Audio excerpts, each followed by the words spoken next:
بسم اللہ الرحمن الرحیم۔ عزیز دوستو، انسانی زندگی اثرات لیتی ہے، اچھے اثر بھی ہوتے ہیں، برے اثر بھی ہوتے ہیں۔ انسان کو موسم کا اثر بھی ہوتا ہے، انسان پر اس کے خاندان کا اثر بھی ہوتا ہے، انسان پر صحبت کا اثر بھی ہوتا ہے۔ بالکل اسی طرح انسان پر اس کی نیکی کا اثر بھی ہوتا ہے اور گناہوں کا اثر بھی ہوتا ہے۔ نیکی دل کو سکون دیتی ہے، گناہ انسان کو پریشان کر دیتے ہیں۔ نیکی اللہ کی رحمت کو متوجہ کرتی ہے، اور حالت یہ ہوتی ہے کہ انسان اپنی ان پریشانیوں کا حل کہیں اور ڈھونڈتا پھرتا ہے، حالانکہ جب گناہوں کی بیماری لگے تو اس کی شفا توبہ میں ہوتی ہے، اس کا حل اللہ کے حضور معافی مانگنے میں ہوتا ہے، پہچاننے میں ہوتا ہے کہ مجھ سے کہاں غلطی ہو گئی، کس جگہ جا کے کمزوری میں نے دکھائی۔ ہر انسان اچھی، ٹھنڈی، خوبصورت، سکھ والی زندگی چاہتا ہے۔ اللہ کریم نے سورہ نحل کے اندر ارشاد فرمایا، من عمل صالحا من ذکر او انثی، فرمایا جو بھی اچھی عمل کرے، چاہے مرد ہو چاہے عورت ہو، وہو مؤمن، شرط یہ ہے کہ مومن ہو، فلنحیینہ حیاتا طیبہ، فرمایا ہم اسے پاکیزہ زندگی عطا فرما دیں گے، حیات طیبہ دے دیں گے اسے، پاکیزہ زندگی۔ شرط کیا ہے؟ من عامل صالحا، نیک عمل کرے۔ کون سے عمل کرے؟ اٹھنا بیٹھنا، کھانا پینا، چلنا سونا جاگنا محتاط ہو اس کا، وہ نیکی کرے۔ قرآن پاک کے لفظوں کے حسن پر غور فرمائیے گا، فرمایا فَلَنُحْيِيَنَّهُ حَيَاتًا طَيِّبَةً، ہم ضرور اسے پاکیزہ زندگی عطا فرما دیں، صاف ستھری زندگی، معیاری زندگی، خوبصورت شب و روز، آئیڈیل زندگی جس کو لوگ کہیں گے، وہ والی زندگی اسے دیں گے۔ اور دوسرے مقام پر سورہ طٰہٰ کی آیت نمبر 124 میں فرمایا وَمَنْ أَعْرَضَ عَنْ ذِكْرِي، جو ہمارے ذکر سے منہ پھیرے گا، جو ہمارا کھا کے چہرہ کسی اور طرف کرے گا، جو چلے گا ہماری زمین پر لیکن توجہ کسی اور طرف ہوگی، آسمان کی چھت ہماری بنائی ہوئی لیکن اس کے خیالات کہیں اور ہوں گے، فَإِنَّ لَهُ مَعِيشَةً ضَنْكًا، فرمایا ہم اسے تنگ زندگانی عطا کر دیں گے، اس کی زندگی تنگ ہو جائے گی، اس کی معیشت تنگ ہو جائے گی۔ گناہ زندگی کو تنگ کر دیتے ہیں، نیکی زندگی میں آسانی پیدا کرتی ہے۔ آپ کو اگر زندگی میں سکون چاہیے ہو تو آپ کسی غریب کی خدمت کر کے دیکھیں، اللہ کتنا سکون عطا کرتا ہے۔ آپ بڑے پاورفل بھی ہیں، بڑے طاقتور بھی ہیں اور بڑے باوقار بھی ہیں، لیکن کسی کو گالی دے کے آپ کا دل کبھی ٹھنڈا نہیں ہوگا، تکلیف ہوگی، اس کے اندر آزمائش ہوگی۔ ڈاکٹر ریسرچ کرتے ہیں، ڈاکٹر وہ کہتے ہیں گناہ کرنے سے آدمی جسمانی طور پر کمزور ہوتا ہے، لیکن وہی عمل اگر وہ بطور نیکی کرتا ہے تو اللہ اس میں اسے قوت عطا فرماتا ہے، اسی عمل میں اللہ اسے قوت عطا کر دیتا ہے۔ میں صرف اشارہ دے رہا ہوں، اس بات کی تفصیل میں نہیں جانا چاہتا۔ میرے عزیز یہ یاد رکھیں کہ نیکی آپ کو سکون دے گی، نیکی آپ کو ٹھنڈا کرے۔ اللہ تبارک و تعالیٰ نے قوموں پہ عذاب نازل کیا، اور قرآن مجید فرقان حمید نے ان قوموں کے تذکرے بیان فرمائے۔ بھائی کس لیے بیان کیے؟ کہ ہم عبرت حاصل کریں، ہم یہ غور کر لیں کہ یہ کام ہم نے نہیں کرنا، اس کام سے ہم نے بچنا ہے، ہم نے غور کرنا ہے کہ یہ چیز ہمارے اندر۔ لوگ کہتے ہیں نہیں جی نہیں، ہم پہ یہ عذاب نہیں آئے گا، بالکل نہیں آئے گا، اس میں شک نہیں۔ پر اللہ نے بیان کس لیے کیا تھا؟ بیان کیا قرآن مجید معاذ اللہ کسی ایسی چیز کا بیان کرتا ہے جس کی ضرورت نہ ہو؟ قرآن پاک نے ایک ایک حرف ایسا بیان کیا جس کی مسلمان کو ضرورت تھی۔ قوم نوح کا ذکر فرمایا قرآن پاک نے، حضرت نوح علیہ السلام کی قوم کو حضرت نوح علیہ السلام نے 1500 سال سمجھایا، 15، کچھ لوگوں نے 950 سال لکھا ہے نا، اعلیٰ حضرت نے لکھا 1500 سال عمر ہوئی حضرت نوح علیہ السلام۔ اللہ تعالیٰ بندے کو جلدی سزا نہیں دیتا، بلکہ قرآن مجید میں ایک جگہ رب کریم اس طرح بھی فرماتا ہے کہ جب بندے مجھے بھول جاتے ہیں تو میں ان کے لیے نعمتوں کے دروازے کھول دیتا ہوں۔ بندہ سمجھتا ہے کہ میں کچھ تو ہے نا کہ میرے اندر کہ میں جدھر جاتا ہوں خیر ہی خیر ہو جاتی ہے، وہ سمجھتا ہے کہ میری عقل ہے، حالانکہ اللہ اسے ڈھیل دیتا ہے، اللہ اسے ڈھیل دیتا ہے۔ گناہوں کی سزا کے 3 طریقے ہیں۔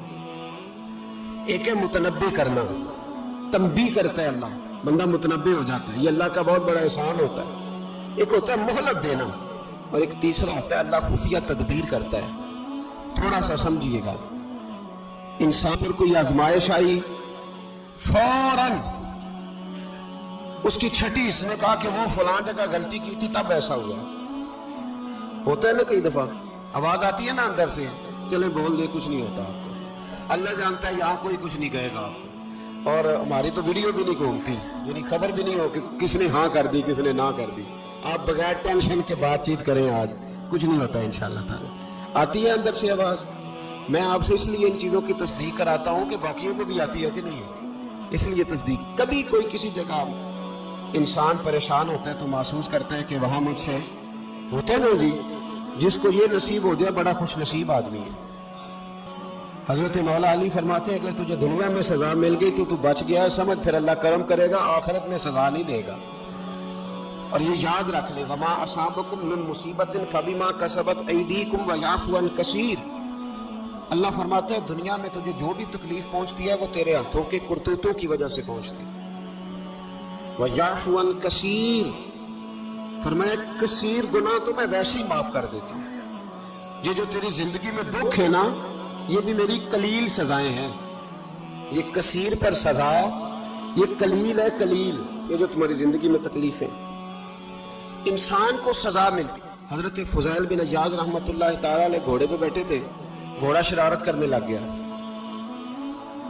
اچھلنے لگ گیا، کودنے لگ گیا، تو حضرت فضیل بن عیاض نیچے اترے، ایک کونے میں جا کے نماز کی نیت باندھ لی، 2 رکعت نماز پڑھی، پھر دیر تک استغفار پڑھتے رہے، روتے رہے، دعا کرتے رہے، واپس آئے۔ خادم عرض کرنے لگے حضور سمجھ نہیں آئی، گھوڑے نے تھوڑی سی شرارت کی، وہ بدکا ہے، آپ نے اس کو چھوڑا ہے اور چھوڑ کر کے آپ نماز میں لگ گئے۔ تو حضرت فضیل بن عیاض فرمانے لگے جب بندہ اللہ کی نافرمانی کرتا ہے نا تو جو چیزیں اس کی فرما بردار ہوتی ہیں وہ اس کی نافرمانی کرنے لگ جاتی۔ تو مجھے محسوس ہوا تھا کہ میں نے کہیں اللہ کی نافرمانی کی ہے، اس لیے ایسا ہوا ہے کہ میرے گھوڑے نے میری، تو میں توبہ کرنے لگا ہوں۔ اور آپ دیکھتا ہوں بیٹھ کے بھلا کیا ہوتا ہے، میں نے سچی توبہ، حالانکہ مجھے یاد نہیں کہ میں کہاں بولا، پر کھری اور سچی توبہ کی۔ دوبارہ گھوڑے پہ بیٹھے تو گھوڑا بالکل صحیح ہو کے ساتھ چلنے لگ گیا۔ میرے بھائی جب یہ تنبیہ ہے اللہ کی طرف سے، یہ متنبع کیا جاتا ہے کہ تو بعد آ جا۔ بہت ساری جگہوں پہ انسان کو وقتی طور پر اگر سزا مل جائے، نبی پاک علیہ السلام کی خدمت میں ایک صحابی آئے، بات مضبوط کر دوں، واقعہ سنایا ہے نا تو کچھ لوگ سمجھتے ہیں کہ یہ واقعہ ہے، تو میں ایک حدیث پاک امام بہقی کی لکھی ہوئی عرض کرتا ہوں۔ نبی پاک علیہ السلام کے ایک صحابی آئے اور ان کا سر پھٹا ہوا تھا، خون بہ رہا تھا۔ سرکار نے فرمایا کیا ہوا؟ عرض کی حضور ایک عورت جا رہی تھی، میری نظر پڑی، ابھی نظر پڑی ہے کہ میرے آگے ستون آ گیا تو میرے سر پہ لگ گیا۔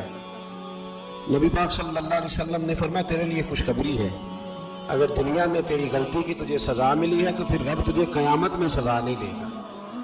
پھر اللہ قیامت میں سزا، بعض گناہ ایسے ہیں جن کی یہاں بھی سزا ملے گی اور وہاں بھی ملے، لیکن میرے بھائی پہلی بات یہ ہے کہ اللہ تعالیٰ اس غلطی کی یہی سزا دے لے، اور دعا فرمائے اللہ تبارک و تعالیٰ یہاں بھی معافی عطا فرمائے، وہاں بھی معافی عطا فرمائے، اللہ درگزر ہی فرمائے۔ لیکن میرے بھائی ایک تو یہ سزا، ایک سزا یہ ہوتی ہے کہ انسان جب گناہ کرنے لگتا ہے تو اللہ نعمتوں کے دروازے کھولتا ہے، مہلت دیتا ہے۔ 500 سال تک فرعون کو مہلت دی، کتنے؟ یہاں جو 5 سال حکومت کر لیتا ہے وہ کہتا ہے سب سے قابل میں ہی ہوں، مجھے مہلت بھی ملی ہوئی ہے۔ 500 سال مہلت دی اللہ تعالیٰ نے، اور فرعون کی قوم پر پتہ عذاب کس طرح کے آئے تھے؟ ٹڈیاں مسلط کر دی اللہ نے۔ یہ گھومتی نہیں چھوٹی سی، ہم اپنی زبان میں اس کو کچھ لوگ مختلف ناموں سے یاد کرتے ہیں، کوئی مکڑی کہتا ہے، کوئی کچھ کہتا ہے، مسلط کر دی، جاتی نہیں۔ ان پر بنی اسرائیل کے ان مقابل جو فرعون کی قوم تھی ان پر الزام اس طرح کا عذاب آیا کہ مینڈک مسلط کر دی اللہ تعالیٰ۔ برتن کھولتے تھے اندر مینڈک نکلتا تھا، دنیا کی ہر دوائی استعمال کرتے تھے لیکن مینڈک نکل آتا تھا۔ تھوڑا سا سمجھا کریں چیزوں کو، ہمارے رنگ نہیں زیادہ گورے کہ ہم پر عذاب نہیں آتا، کوئی بہت زیادہ اللہ تعالیٰ معاف فرمائے دولت نہیں جمع کرا بیٹھے شاہی خزانے میں کہ ہم سے پوچھا نہیں جائے گا. یہ مہلت ہے, مہلت کو مہلت سمجھو. پھر جب پکڑ آتی ہے نا اللہ کریم کی, میں نے دیکھا ہے کروڑوں روپیہ, 6 اولادیں. ایک شخص کے بچے باہر سے آ رہے تھے, وہ بندہ بیمار تھا. مجھے کہنے لگا حضرت جی دعا کریں میں ان کے آنے سے پہلے مر جاؤں ورنہ آ کے مجھے مار دیں گے. دعا کریں. اتنی بے سکونی, کروڑوں روپیہ پڑا ہے تو یہ عذاب نہیں؟ کوئی ضروری ہے کہ پتھر برسیں گے تو سمجھ آئے گی؟ یہ جو سگا بیٹا بوڑھے باپ کے قریب سے گزر جاتا ہے, سلام نہیں لیتا تو اس کو عذاب نہیں سمجھتے؟ یہ جو امت کی بیٹیاں, امت کی بچیاں, ہماری بچیاں ایک سال کے اندر 75,000 ہزار بچی ایک ڈویژن سے بھاگ کے شادی کر رہی ہے اور ایک صوبے سے, تو اس کو آپ اللہ کا عذاب نہیں سمجھتے؟ یہ معمولی بات ہے. نہیں ہمارے رنگ ہو رہے ہیں, ہم بڑے سمارٹ ہیں. 1500 سال مہلت دی نوح علیہ السلام کی قوم کو. کتنے سال؟ بول کے بتائیے, بول کے دوبارہ بولیے. 1500 سال. کوئی آدمی اپنی سمارٹنس پہ خوش نہ ہو جائے کہ 20 سال ہو گئے میں تو نافرمانی بھی کر رہا ہوں, روٹی بھی پک رہی ہے, میں تو حرام بھی کھا رہا ہوں, پھر بھی سب ٹھیک ہے. 1500 سال مہلت دی. پھر حضرت نوح کہنے لگے اللہ میں نے تو بڑا سمجھایا, نہیں باز آتا. رب کریم نے فرمایا کشتی بناؤ. اللہ کے پیغمبر کشتی بنانے لگے تو قوم مذاق اڑانے لگ گئی. اب کیا کرنے لگے ہو؟ اب کشتی بنانے لگے ہو, خیر تو ہے, قوم مذاق اڑا رہی ہے. حضرت نوح علیہ السلام کا آپ نے کشتی بنائی, پانی کہاں سے نکلا؟ نہ بارشیں ہوئی نہ سیلاب آئے. ایک تندور تھا, اس کے اندر سے پانی نکلنا شروع ہو گیا. کبھی تندور سے بھی پانی نکلا ہے, پر جب نکالنے والا چاہتا ہے تو وہاں سے بھی ایک تندور سے پانی نکلا. اتنا نکلا کہ قوم ساری ڈوب گئی. قرآن مجید کے صفحات شہادت دیں گے کہ حضرت نوح کی قوم کا بچہ بہ گیا. بچے صرف وہ تھے جو حضرت نوح کے ساتھ ہو گئے, تباہ ہو گئی. اللہ بے نیاز ہے, بے نیاز. 1500 سال مہلت ملے اور تو پھر بھی کہے رب بڑا کریم ہے, معاف کر دے گا. 1500 سال تجھے گنجائش دے اور تو کہے کوئی نہیں, بات معافی ملنی چاہیے ابھی بھی. میرے بھائی, حضرت صالح علیہ السلام کی قوم, حضرت صالح نے تبلیغ شروع کی تو کہنے لگے پہلے معجزہ دکھاؤ. جی آج تو نہیں لوگ معجزے مانگتے ہیں, آج بھی لوگ کرامتے اور معجزے, اللہ معاف کرے, جو چیزیں معجزہ تو ہو نہیں نہ سکتا, لیکن آج بھی لوگ ہیں, آپ یقین کریں, کہتے ہیں یہ بڑی نمازیں پڑھتا ہے تو پھر بخشا کیوں نہیں گیا, پھر کیوں نہیں منو سلوا کیوں نہیں اترا اس کا, پھر میں بھی اسی طرح ہی ہوں, کیا اس کے اندر خوبی آ گئی. مولوی بھی ویسے ہی ہے, صوفی بھی ویسے ہی ہے, لوگ مانگ نہیں رہے, لوگ دلیلیں مانگ نہیں رہے, ابھی بھی لوگ بحث نہیں کرتے. کیا فرق آ جائے گی, ویسے ہی ہیں سارے. اللہ تعالیٰ سے ڈرنا چاہیے. ہمیں سامنے والے کی طرف دیکھ کر صحیح ہونے کا حکم نہیں ہے, ہمیں اپنی اصلاح کا حکم ہے. اپنی طرف دیکھ کے اپنے آپ کو ٹھیک کرنے کا. الزام لگا کے گزر جانا, اس کا کوئی مطلب ہے؟ سنو اور یاد رکھو. حضرت صالح علیہ السلام سے کہنے لگے پہلے معجزہ دکھائیں, تو حضرت صالح علیہ السلام نے فرمایا اونٹ کہاں سے پیدا ہوتے ہیں؟ کہا اونٹنی کے بطن سے. فرمایا آؤ میں تمہیں پہاڑ کے اندر سے اونٹنی پیدا کر کے دکھاتا ہوں. کہاں سے؟ پہاڑ کے اندر سے. حضرت نوح ساتھ لے کے گئے تو پہاڑ کے اندر سے اونٹنی نکلی, اور اونٹنی بھی گابن تھی, اس کے پیٹ میں بچہ, اور اونٹنی اتنا دودھ دیتی تھی کہ ساری بستی دودھ پی جاتی تھی, پھر بھی دودھ بچ جایا کرتا تھا. لیکن حضرت نوح علیہ السلام نے فرمایا تم نے دیکھ تو لیا یہیں سے, یہ جتنا دودھ دے گی روٹی بھی اتنی کھائے گی. ایک دن تم سارے پانی پیو گے, ایک دن یہ سارا پانی پیا کرے گی. ایک دن تم سارے باقی جانوروں کو گھاس کھلاؤ گے, ایک دن یہ اونٹنی. اور اونٹنی کا نام کیا؟ ناقۃ اللہ, اللہ کی اونٹنی. کس کی اونٹنی؟ نام کیا ہے؟ اللہ کی. یہ اللہ کی اونٹنی ہے. تو حضرت نوح علیہ السلام کی اونٹنی فرمایا اس کی بے ادبی نہ کرنا. باز نہیں آئے لوگ, باز نہیں آئے. کہنے لگا کہ دودھ دینا تو ٹھیک ہے, پر یہ جو سارا پانی پی جاتی ہے نا, یہ صحیح نہیں. یہ جو ساری گھاس کھا جاتی ہے یہ نہیں ٹھیک. دودھ دینا تو ٹھیک ہے پر یہ نہیں صحیح. آپ نے فرمایا اسے کچھ نہ کہنا, اللہ کی اونٹنی ہے. میں کہا کرتا ہوں ان لوگوں نے ناقۃ اللہ کی بے ادبی کی. حضرت نوح علیہ السلام کی اونٹنی کی ٹانگیں کاٹ دی, صالح علیہ السلام کی. اور دیکھو اللہ بڑا بے نیاز ہے، اگر پیدا کرنا جانتا ہے تو حفاظت کرنی نہیں جانتا. لیکن رب کریم نے فرمایا نہ کرنا. انہوں نے ان کے پیر کاٹ دیے، کانوں پہ چھریاں لگائیں. اونٹنی جب مر گئی، اونٹنی اللہ تبارک و تعالیٰ کی وہ اونٹنی جب مر گئی تو حضرت صالح علیہ السلام کی قوم پر رب کریم نے زلزلہ بھیجا. اذا زلزلت الارض زلزالها، جب زلزلے آئیں گے اور جب ان کا زلزلہ آنا زلزلہ آتا ہے نا، کیا کرتی ہے قوم؟ لا الہ الا اللہ، لا الہ الا اللہ، کلمے جاری ہو جاتے ہیں. بلکہ ایک دفعہ ایسا بھی ہوا کہ مسجدوں میں اعلان ہونے لگے زلزلہ آ رہا ہے. جو فجر کے لیے نہیں اٹھے زلزلے کے لیے وہ بھی اٹھ گئے. جن کا دعویٰ ہے نا میری سویرے آنکھ نہیں کھلتی، ان کی لگی نہیں کتنے گھنٹے، بعد میں بھی نہیں لگی. ٹی وی پہ اعلان ہوتے رہے کوئی نہیں آ رہا، سو جاؤ چپ کر کے. لیکن آنکھ لگی. موت سے تو ڈرتے ہیں، اللہ سے ڈرتے ہی نہیں. موت کا خوف ہے، رب کا نہیں. زلزلہ آیا، ساری قوم تباہ ہو گئی. بتاؤ اگر ناقت اللہ کی گستاخی ہو تو اللہ ناراض ہو جاتا ہے، اور اگر اولیاء اللہ کی ہو، اگر اولیاء اللہ کی ہو تو رب ناراض نہیں ہوتا. شرم نہیں آتی لوگوں کو دادا صاحب کی بے ادبی کرتے، شرم نہیں آتی لوگوں کو غوث اعظم کی گستاخی کرتے، حیا نہیں آتی جنہوں نے دین پھیلایا ان کی بے ادبی. میں درد سے کہتا ہوں، رو کے کہتا ہوں، اور اگر کلیجہ پھٹ سکے تو میں دکھاؤں زخم کتنے. ایک حج کے موقع پر ایک بابا جی، اس سال 4,80,000 روپے کا پرائیویٹ حج تھا، اور بابا جی کی کیفیت کمزور تھی، بیچارے بیمار تھے. اس کے باوجود وہ گئے. بوڑھے آدمی، جا کے بیٹھیے، بزرگ. اور کتنی مشکل ہے وہاں مینا، مزدلفہ، عرفات، طواف زیارت، کتنا مشکل کام ہے طواف زیارت کرنا، طواف وداع کرنا. کس کٹھن سے حج کیا، بڑھاپے میں پیسے بھی لگائے. اور جب وہ روضہ رسول پہ گئے صلی اللہ، اور انہوں نے جا کے نبی پاک صلی اللہ علیہ وسلم کے روضے کی طرف منہ کر کے درود شریف پڑھا تو ایک ملا نے اٹھ کے کہہ دیا تو مشرک ہے. تو میری روح کانپی. میں نے کہا تجھے شرم نہیں آئی، حیا نہیں آئی؟ اس کی عمر دیکھ، کس بڑھاپے میں کہاں سے چلا، کہاں آیا. یہ مشرک ہوتا تو کسی مندر میں جاتا، یہ مشرک ہوتا تو کسی گرجے میں جاتا. یہ مشرک نہیں، یہ مومن ہے. اور یہ وہ والا مومن ہے جس کے سینے میں دل جب دھڑکتا ہے تو خالی دھڑکتا نہیں، ساتھ میں محمد عربی پہ درود سلام بھی کرتا ہے. شرم نہیں آتی لوگوں کو؟ اتنی بڑی گستاخی کرتے. جو روزہ رسول پہ آیا مشرک ہے. میں نے جو مولوی کو صاف صاف کہا تھا، میں نے کہا اگر میں مشرک ہوں تو نکالو، مشرک کا داخلہ تو یہاں ویسے منع ہے. شرم نہیں آتی؟ اپنی زبان کا ہی پاس کرو کچھ. اتنا ظلم، اتنی بڑی فرقہ واریت امت میں، اتنا امت کو تقسیم کرتے ہو، تمہیں شرم نہیں آتی؟ جہاں سے اتحاد کا پیغام دینا چاہیے وہاں سے تم لوگوں کو فرقے کا پیغام دیتے ہو، ایک مقصود فرقے کی تبلیغ کرتے ہو. خدا را تو میں کہہ رہا ہوں ناقت اللہ کی بے ادبی پہ عذاب آتا ہے، تو اولیاء اللہ کی بے ادبی پہ نہیں آتا. داتا صاحب ساری زندگی تبلیغ کرتے رہے، ایک آدمی نے اٹھ کے کہہ دیا جناب وہ تو شرک کا اڈا ہے، تو رب کریم ناراض نہیں ہوتا ان باتوں سے؟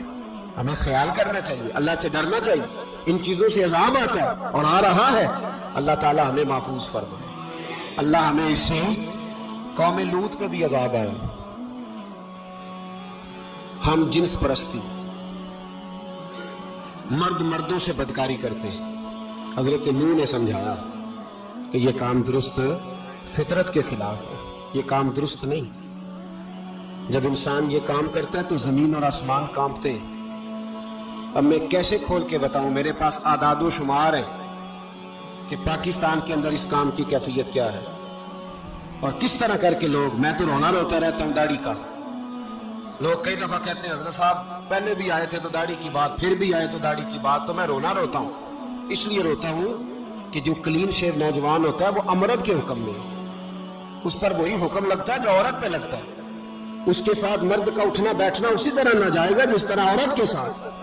حضرت جنید بغدادی رحمت اللہ تعالیٰ علیہ کے سامنے ایک شخص نے کہا وہ کتنا خوبصورت نوجوان جا رہا ہے، تو آپ فرمانے لگے تو حافظ قرآن نہیں؟ کہا ہاں. فرمانے لگے جا اپنے حفظ کی خیر بنا. وہ شخص کہتا ہے میں نے اس بغیر داڑھی والے کلین شیو نوجوان کو بری نظر سے دیکھا، مجھے قرآن پاک ہی بھول گیا، سارا قرآن پاک بھول. اور کتنے سال میں دعائیں کرتا رہا، بیت اللہ کے طواف کرتا رہا، میں یاد بھی کرتا تو نہیں ہوتا. کیسے؟ اب تو ہمارا نعت کہاں بیوٹی پارلر سے ہو کے آتا ہے. ہم کسی اور کو کیا پیغام ہے؟ وہ پیغام، وہ نظام، وہ طریقہ کار جس کا حکم تھا شریعت میں. قوم لوط پر عذاب آیا. صحیح بیٹھتے ہوں گے بچے جو موٹر سائیکلوں پہ بیٹھتے ہیں. میں نے گجرانوالہ کی سڑکوں پہ بچوں کو نوجوانوں کو جو تماشے کرتے ہیں سرے عام دیکھا ہے تو مجھے ڈر لگتا ہے. اور کوئی روکنے والا نہیں, شغل ہو رہا ہے, ہنس رہا ہے, اور سامنے عورتیں بھی ہیں, سب ہو رہا ہے. کتنی تکلیف کی بات. حضرت نوح کی قوم یہ کام کرتی تھی, قرآن پاک نے بیان کیا ہے. حضرت نوح نے سمجھایا, فرمایا رب کریم نے تمہیں اپنی خواہش پوری کرنے کے لیے جائز طریقہ عطا فرمایا, عورتوں سے نکاح کرو, اور اس نکاح کی برکت سے جو اللہ تمہیں اولاد دے گا اس کو اللہ تبارک و تعالیٰ تمہارے لیے باعث بخشش بھی فرمائے گا. لیکن جب قوم نہ مانی تو جو قوم لوط کا عمل کرے اس کا علاج قرآن نے بیان فرمایا کہ آسمان سے پتھر برسیں گے. پھر پتھر برسے اور جن کے بڑے بڑے اچھے دماغ تھے ان کے دماغ چکنا چور کر دیے گئے, تباہ کر دیے گئے, ان کے دماغ زمین پر بچھاڑ دیا گیا. اللہ مہلت دیتا ہے, لیکن اس کا مطلب یہ نہیں کہ انسان توبہ ہی نہ کرے. حضرت شعیب علیہ السلام کی قوم پر بھی عذاب آیا, اس لیے کہ بددیانتی کرتی تھی, ناپ تول میں کمی کرتی تھی. میں نے کہا تھا شب قدر کی رات کہ یہ کوئی تماشا کہ شب رات آئی تو ساری رات روتے رہے, یا اللہ معاف کر دے, یا اللہ معاف کر دے, رو رو کے چیخے مار مار روئے. شب قدر آئی تو پھر چیخے ماری, ساری رات روئے. تو جس بندے کا پروگرام ہی نہیں سویرے بدلنے کا, دکان پہ بیٹھ کے پھر وہی ناپ تول میں کمی, پھر وہ اللہ تعالیٰ معاف کرے. میں ایک مضمون پڑھ رہا تھا تو وہ فوڈ کے اسپیشل لوگ تمہیں لکھا تھا مہربانی کرو ملاوٹ ہی اچھی چیز کی کر لو, مرچ میں کیری تو نہ ملاؤ اینٹوں کی, وہ تو بیمار کرتی ہے, وہ تو خون کی آنتوں کو روک دیتی ہے. وہ کہنے لگا, اور وہ کہتا ہے میں تمہیں بتاتا ہوں کون کون سی چیز ملائی جا سکتی ہے, وہ ملا لو. خدا را اس قوم پہ رحم کرو, مہربانی. ایک دوست ہے ہمارے, میں وزیر آباد میں ان کے گھر بیٹھے تھے تو ایک میڈیکل, میرا کسی شخص پہ اعتراض کرنے کا میں مجموعی بات کرتا ہوں. میں ایسے ڈاکٹروں کو جانتا ہوں جو اللہ تعالیٰ فضل کرے سچ مچ کے نیک ہیں, اچھے لوگ. تو بچے کا میڈیکل سٹور ہے, تو والد بیمار ہو گیا, تو کہتا ہے ابا جی ڈاکٹر صاحب نے کہا آپ کو ڈرپ لگنی ہے. تو سگے باپ کو ڈرپ لگانے لگا تو باپ کیا کہتا ہے, کہتا ہے پتر تیری مہربانی مینوں کوئی اصلی لائی, وہ نہ لائی جڑی لوکاں نوں لانے. اب وہ پیار سے سنا رہا ہے بات. میں نے اسے کہا کہ یہ تو ڈوب مرنے کا مقام ہے, ڈوب مرنے کا مقام, کہ جس ملک کے اندر دوائی بھی صحیح نہ بکے, اصلی نہ ملے دوائی بھی, اور پھر وہ قوم کہے کہ ہم نے تو پورے روزے رکھے, ہم نے تو بڑا صدقہ اور خیرات کیا, دوائی بھی اصل نہ ملے. جناب شعیب علیہ السلام کی قوم ناپ تول میں کمی کرتی تھی, تو اللہ تبارک و تعالیٰ نے ان پر بتا عذاب کس طرح کا بھیجا. شدید گرمی ہوئی, اللہ ہمیں محفوظ فرمائے. سارے آمین کہہ دیا. دیکھیں کتنا اچھا موسم کر دیا رب کریم, اللہ ہمیں محفوظ فرمائے, اللہ رحمت فرمائے. شدید گرمی کی لہر آئی, باہر اتنی گرمی ہوئی کہ لوگ اپنے گھروں میں گھس گئے. جس طرح سورج کی شعاعیں گھروں کے اندر داخل ہو جاتی, اس طرح گرمی کی لہر اندر داخل ہوئی. اور جس طرح کسی کو آگ لگ جائے تو وہ آدمی اچھلتا کودتا ہے نا, اس طرح یہ لوگ اچھلنے لگے اور اچھل کود کے مر گئے. جرم کیا تھا, ناپ تول میں کمی کرتے. حضرت داؤد کی قوم بھی تباہ ہوئی. جرم کیا تھا, ہفتے والے دن مچھلیاں نہیں پکڑنی تو یہ پکڑتے تھے. حکم ہے نا مسلمان کو نماز کے ٹائم کوئی اور کام نہیں کرنا, نماز پڑھنی ہے. میرا خیال ہے مسلمان تو فٹافٹ آ جاتے ہیں, سارے ہی پہنچ جاتے ہیں نا مسجدوں میں. ہلکا ہلکا بول رہے ہیں, کیوں نہیں پہنچتے؟ اگر حضرت سیدنا, اور پتہ انہیں سزا کیا ملی, اللہ نے فرمایا اس ٹائم عبادت کرنی ہے, کام نہیں کرنا, وقت نہیں ہے کام کا. انہوں نے مچھلیاں پکڑی, 12,000 لوگ تھے. پتہ مالک نے سزا کیا دی, بندر بنا دیا. اللہ کریم قرآن مجید کا پہلا سپارہ پڑھے, فَجَعَلْنَاهَا نَكَالًا لِمَا بَيْنَ يَدَيْهَا وَمَا خَلْفَهَا. اللہ فرماتے پچھلوں کے لیے بھی عبرت بنا دیا, بعد والوں کے لیے بھی عبرت, نشان عبرت بنا دی. بندر بن گئے, اور جو ان کے دوست جو بچ گئے تھے ان کے پیر چومتے تھے, روتے تھے. 3 دن بندر بن کے زندہ رہے, پھر اللہ نے سب کو اجتماعی موت دے دی. تو اگر مسلمان سے اللہ کہے کہ نماز کے ٹائم کاروبار نہیں, جمعے کے ٹائم کاروبار ہے, تو مسلمان کہتا ہے نہیں مجھے مہلت ملی ہوئی ہے. یہ تو اس وقت پتہ چلتا ہے نا جب بچے ڈیوٹی لگاتے, ہاں ہاں ہاں عذاب آتا ہے, اس وقت پتہ چلتا ہے. میں نے دیکھا ہے یہ منظر, اس وقت پتہ چلتا ہے جب بچے کسی ملازم 6,000 کی ڈیوٹی لگاتے, کہتے ہیں ابے کا دھیان رکھنا, ہم دکان پہ بیٹھنے لگے. پھر اسے سمجھ آتی ہے اگر میں نماز کے ٹائم مسجد میں ہوتا تو آج میری اولاد میری خدمت میں ہوتی. میں نماز کے ٹائم مسجد نہیں گیا تو بچوں نے 6,000 کا ملازم اٹھایا ہے, ابا جی کا خیال رکھ, ایک نرس بلائی ہے, تو خیال رکھ. کدھر ہوتے ہیں مسلمان نماز کے ٹائم؟ ایک عیسائی نے اعتراض کیا ہے, سنیں, وہ کہتا ہے مجھے لگتا ہے مسلمانوں کے 3 خدا ہیں. مسلمان اڑ گیا, کہنے لگا نہیں ہمارا تو ایک ہے. کہا نہیں 3 ہے. معاذ اللہ استغفر اللہ, ہمارا ایک ہے. کہنے لگا نہیں میں ثابت کرتا ہوں, ایک تمہارا خدا 5 نمازوں کا ہے, ایک رمضان کا ہے, ایک عید کا ہے. لگتا ہے معاذ اللہ عید والا زیادہ تگڑا ہے, تم زیادہ آتے ہو. رمضان والا لگتا ہے اس سے کچھ کمزور ہے, تم تھوڑے آتے ہو. اور 5 نمازوں والا شاید سب سے کمزور ہے. بات عقل کی ہے کہ نہیں؟ اس نے اعتراض ٹھیک کیا. تو مسلمان کو چاہیے نا خیال کرے. ایک یہودی نے لکھا تھا, اس نے کہا تھا جس دن مسلمانوں کی تعداد فجر کی نماز میں اتنی ہو گئی جس دن جتنی جمعے میں ہوتی ہے, اس دن نہ کوئی یہودی سازش کرے گا نہ کوئی عیسائی تلوار نکالے گا. شرط یہ ہے کہ یہ اسی طرح فجر پڑھنے آئیں جس طرح جمعہ پڑھنے آتے ہیں. تو پھر کوئی شخص بھی ان کو کسی جگہ شکست دے سکتا تو اپنے ہمارے گناہ ہمیں پریشان کرتے. یہ جتنی آزمائشیں ہیں ان کے پس منظر میں گناہ ہیں. ہماری زندگی کے اندر جتنی تکلیفیں, ہماری پریشانیوں کا سبب ہم خود ہیں. بہت ساری جگہوں پہ ہم غلطی کرتے ہیں, اس کی ہمیں سزا ملتی ہے. غلطی کی سزا. ایک نوجوان نے مجھے بڑی گہری بات سنائی, میرا قریبی تعلق تھا. کہنے لگا گھر میں بڑا مسئلہ ہے, بڑی پریشانی ہے, ماں اور بیوی کا ماحول اتنا سخت ہو گیا ہے کہ نمٹ نہیں سکتا. آپ یقین کریں میں نے ڈیٹیل سے ساری چیز کو اسٹڈی کیا, میرے پاس اتنا وقت نہیں ہوتا, پھر بھی میں نے اس فیملی کو پورا پڑھا تو غلطی نوجوان کی نکلی. نہ اس پہ اماں اعتبار کرتی ہے نہ بیوی اعتبار کرتی ہے. اس نے جھوٹ بول بول کے اس طرح کی ماحول پیدا کر دیا ہے کہ کوئی اس پر اعتماد کرنے کو تیار ہے. اگر آپ ناراض نہ ہو تو ایک بات کروں, پتہ ہے گھر میں ماحول کب خراب ہوتا ہے؟ باہر والے ہماری تقریر سنتے ہیں, گھر والے ہمارا عمل دیکھتے ہیں. جب وہ دیکھتے ہیں نا کہ یہ کس طرح کا شخص ہے, اس کے رویے, اس کا کردار, اس کا لب و لہجہ کتنا برا ہے اور یہ کردار کا کتنا کمزور ہے. اعلیٰ حضرت فرمایا کرتے تھے نیک وہ ہوتا ہے جس کی تنہائی صاف ستھری ہوتی ہے. اس لیے ماحول بگڑ جاتا ہے. یہ جو ہم کہتے ہیں نا میرے سجن بڑے بنتے ہیں پھر ٹوٹ جاتے ہیں, کچھ لوگ ایسے ہوتے ہیں جو ان کے پاس جاتا ہے انہی کا ہو جاتا ہے. وہ کہیں اور کے قابل ہے. کیوں بھلا؟ اس لیے کہ ان کے کردار میں ٹھنڈک دیکھتا ہے, ان کے لب و لہجے میں مٹھاس دیکھتا ہے, اس شخص میں اتنی خوبصورتی دیکھتا ہے کہ اسی کا بن جاتا ہے. حضرت ابراہیم بن ادم کے پاس ایک نوجوان آیا, کہنے لگا میں گناہ کرنا چاہتا ہوں. فرمانے لگے بالکل کر, اللہ کا دیا ہوا رزق کھانا چھوڑ دے اور گناہ کر.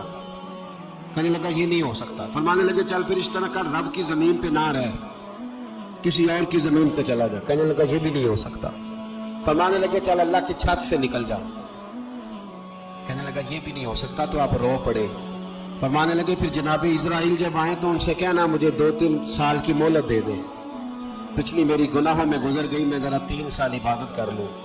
تو وہ شخص بھی رونے لگا, کہنے لگا حضور وہ مہلت نہیں دیتے, وہ جب لینے آتے ہیں تو پھر لے کے اللہ تعالیٰ نے جب انسان بنانا چاہا نا تو جناب جبریل کو کہا مٹی لے کے آ زمین سے. حضرت جبریل نے مٹی پہ ہاتھ ڈالا تو باقی کی مٹی رونے لگ گئی, اسے جدا نہ کر. تو جناب جبریل چھوڑ کے چلے گئے. حضرت میکائیل کو بھیجا مٹی لا, مٹی پہ ہاتھ ڈالا تو باقی کی مٹی رونے لگ گئی, چھوڑ کے چلے گئے.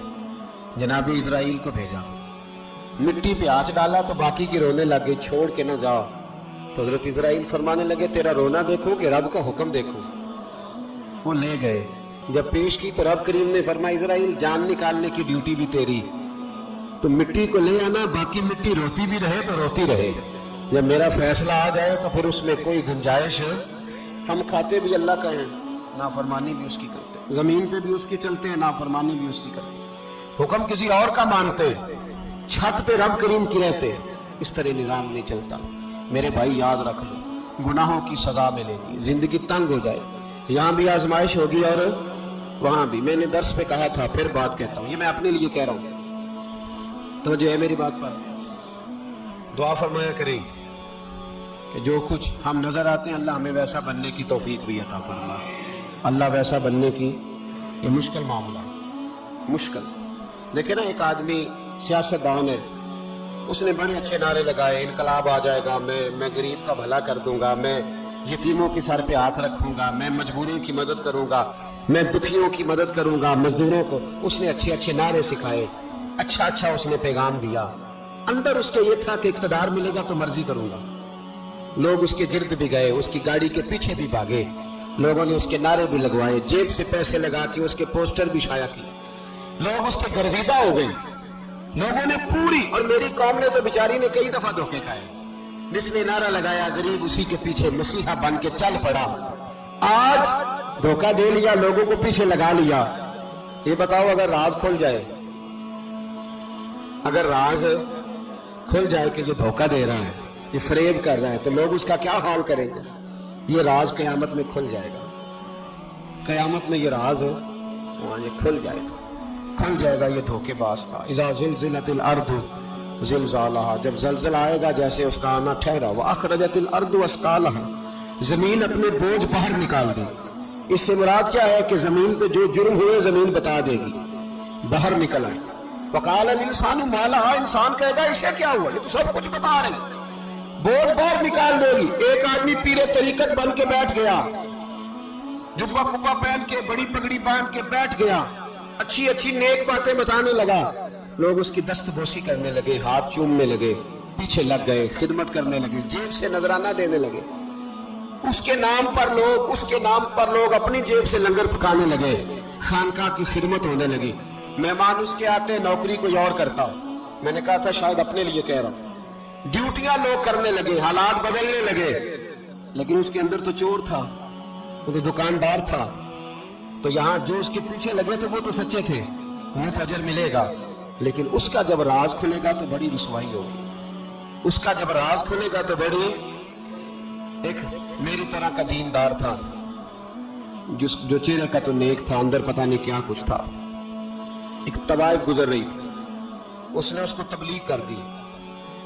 کہنے لگا بس کر دے، سیانی بن جا. تو کسی دانشور نے لکھا ہے اس نے بڑا سخت جواب دیا. اس عورت نے کہنے لگی بابا میں تو جو ہوں وہ نظر بھی آ رہی ہوں، تو بتا جو تو نظر آتا ہے وہ تو ہے کہ نہیں. اس بندے نے چیخ ماری اور بے ہوش ہو کے گر پڑا. تو لوگوں نے کہا بابا آج کسی صوفی کا کلام سنا ہے جو بے ہوش ہو گیا. تو اس نے کہا نہیں، آج طوائف کی بات سنی ہے، طوائف کی. اور وہ عجیب بات کر گئی ہے. وہ کہہ گئی ہے میں تو جو ہوں میں نظر آ رہی ہوں، تو بھی تو بتا نا کہ تو دستار امامت پہنتا ہے.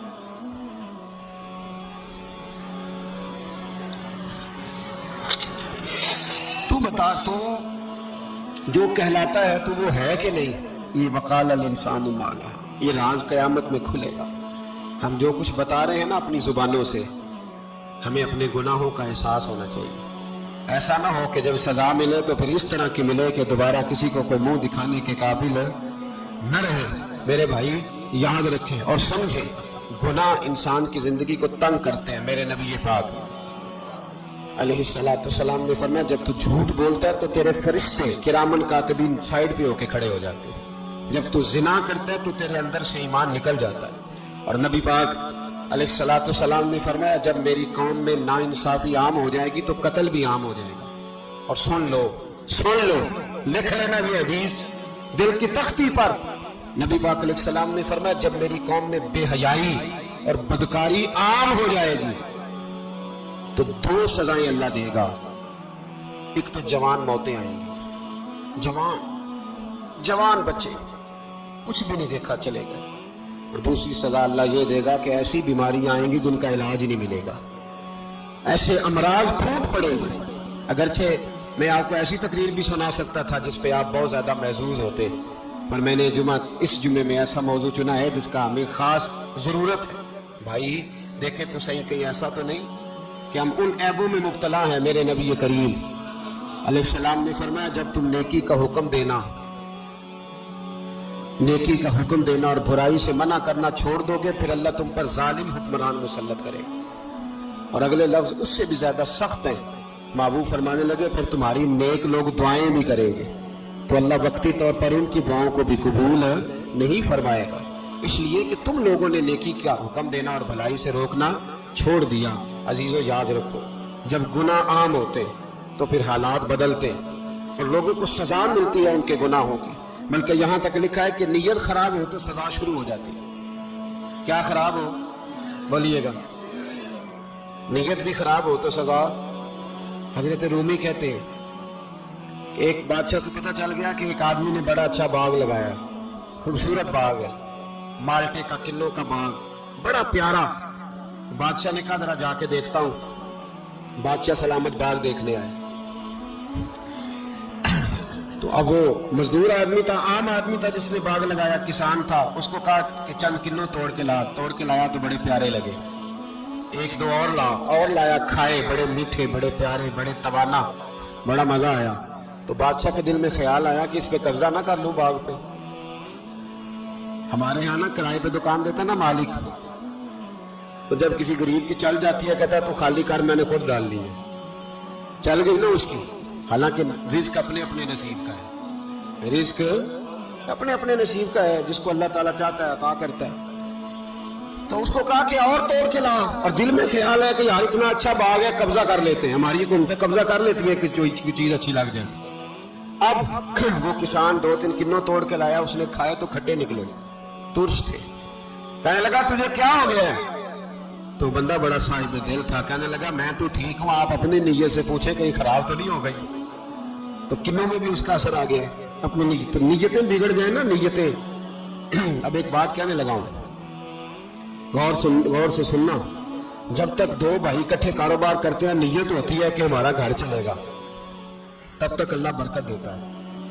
اور جب اپنی اپنی جیبیں سمیٹنے لگ جاتے ہیں نا کہ یہ میرا 5,000 ہے، آج میں گیا تھا اگرائی کرنے، یہ میرا 10,000 ہے، آج میں نے زیادہ دی، جب وہ ٹٹولنے لگتا ہے پھر اس دکان سے بھی برکت اٹھ جاتی ہے، پھر وہاں سے بھی برکت چلی جاتی ہے۔ فَإِنَّ لَهُ مَعِيشَةً ضَنْكَ، فرمایا جب تو میں منہ پھیر لیتا ہے پھر تیری زندگی اللہ تنگ کر دے، پھر وہاں سے بھی برکت، خوبصورتی، اثر اٹھ جاتا ہے۔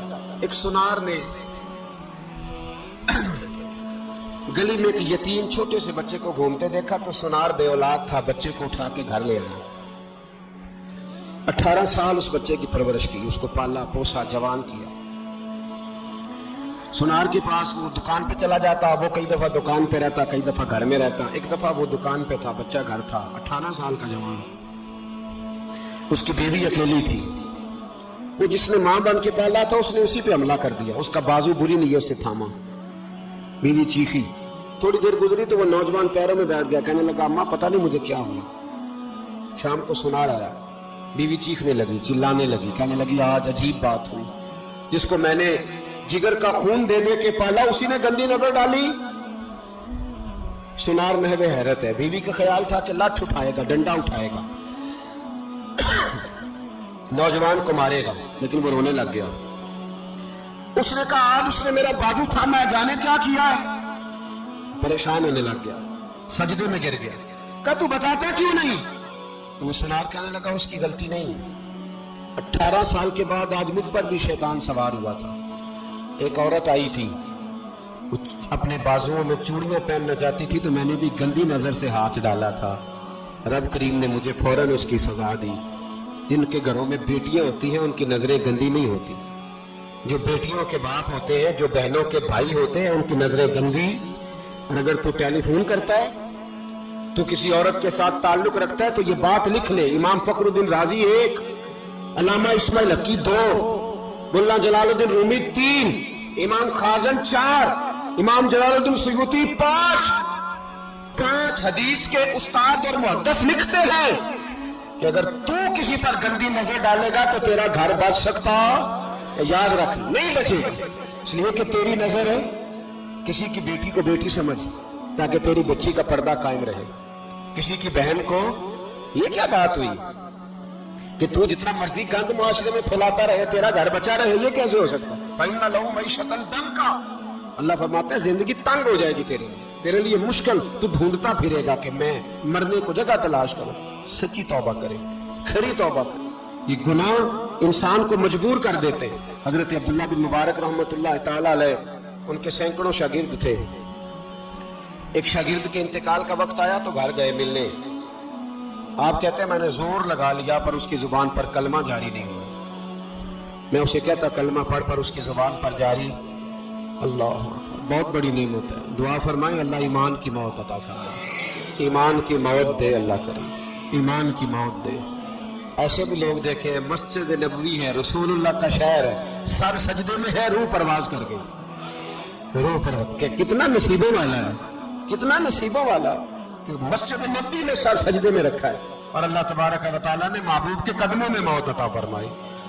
تو حضرت عبداللہ بن مبارک کہتے ہیں میں نے اس کو کہا کلمہ پڑھ تو اس کی زبان پہ جاری نہیں ہوتا، میں بار بار کہتا تو وہ منت کرتا، کہتا حضور میں کوشش کرتا ہوں جاری نہیں ہوتا۔ فرماتے میں پریشان ہو کے اٹھا، ابھی میں دروازے پہ پہنچا تھا، اس نے چیخ ماری اور روح پرواز کر دی، بچے رونے لگے، بیوی رونے لگی، تو میں نے اس کی بیوی سے کہا کہ یہ جرم کیا کرتا تھا، اتنا بڑا پاپی پہ کلمہ جاری نہیں ہوا۔ اس کی زوجہ کہنے لگی حضرت جی 2 گناہ تھے اس کے، ایک تو یہ شراب کا عادی تھا، روکتی تھی باز نہیں آتا تھا، اور دوسری بات یہ کہ یہ اپنی اماں کا نافرمان تھا، وہ 2 گلیاں چھوڑ کے رہتی ہے، یہ کبھی ملنے نہیں گیا تھا، اس بوڑھی کا کلیجہ اس کی طرف سے بڑی تکلیف میں تھا۔ تو حضرت عبداللہ بن مبارک کہنے لگے جا تو بھی دعا کر، اس کی ماں کو بھی کہہ دعا کرے کہ یہاں تو یہ کلمہ نہیں اسے نصیب ہوا، اللہ کرے اللہ آخرت کی منزلیں اس کی بہتر فرما دے۔ میرے بھائی ایسے گناہ حضرت مالک بن دینار نے توبہ کی، توبہ کی انہوں نے، کس طرح؟